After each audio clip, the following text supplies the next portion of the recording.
I think one of the biggest things I had to come over in terms of getting ready to leave corporate America was really the scarcity mindset in trying to think about how do I fight this feeling of always not having enough? How do I give up this thing that I have and the fear of it then vanishing and going away, then kind of snowballing into this life of destitute.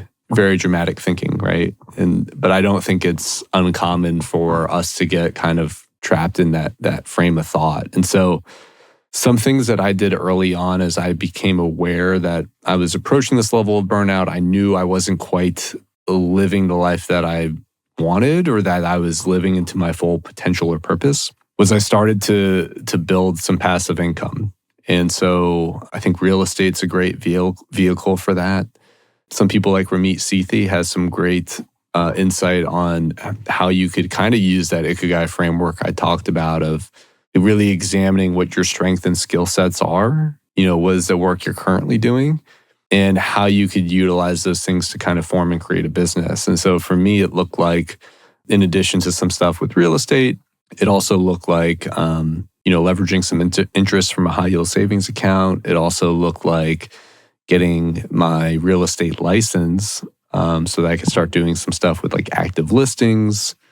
It also looked like getting into sales consulting. So aside from the work I was doing with my W-2, I also started my own sales consulting role and started to work with some folks on that front.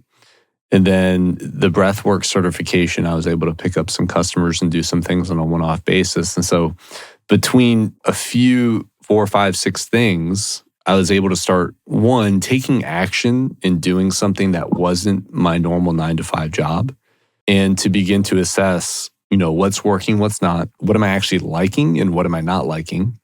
And then 2, it also built the confidence that with taking action and doing these things, I could do things that initially were supplementing my W-2, but now can begin to kind of not necessarily replace it, but get me in a position where like I can manage a budget on a monthly basis and the belt, is a little tightened. I'm not necessarily living like I was a year ago, but I can certainly survive with what I've done and built thus far. And so that was an important component.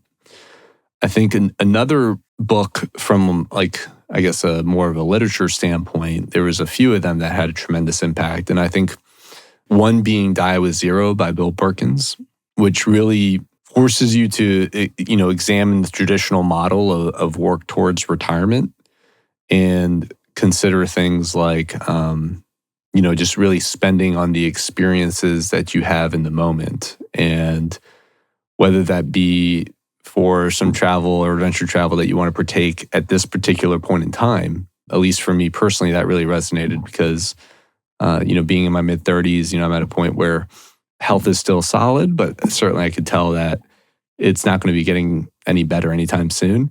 And so to participate in things like Mount Kilimanjaro and the W Trek at this point in time was important to me because I feel like those would be things that would be harder for me to potentially participate in at a retirement age of, 65. And I think it also opened my eyes to thinking through and gaining appreciation for, I think, what I'd already done in terms of building up a certain level of investments and also into retirement and thinking through what the long-term value of those things are, so that not necessarily that I've solved for every financial problem in my life to ever come or that I can retire and never work again. Those aren't the 2 outcomes of that. But it gave me enough confidence that I could at least sit back and now take some time over these next 2 or 3 years to really reallocate my time resource and invest in myself, and that I would not be in destitute if I were to do so. I think a helpful exercise that I went through that was really from Tim Ferriss's book, 4-Hour Workweek, was like this idea of developing the worst case scenario, right? And so, hey, what would happen if I left this corporate track and everything went wrong? Well, basically in a year's time frame, I would have spent X amount of dollars. I kind of already know what I've set aside that to help supplement the passive income I've built to pursue certain things. I would have gained XYZ experience, which would have had value, right? I would have taken the time to actually take the risk and invest in myself. And then if things don't work out, is it like corporate America is going anywhere? Like I would not have access to jobs and things in the worst case event that everything didn't go as planned. And so I think just a few of those things, those books in particular and those sources were tremendously helpful as I began to kind of reframe my outlook on finances, on aligning a life really designed towards living in purpose, maximizing time and maximizing experiences and minimizing, earnings. And so I'm excited to partake in this adventure in which is more optimized for lifestyle design, where I could kind of work from anywhere and just really focus in on doing things that I like, that I think hopefully drive and serve a greater good for people and others.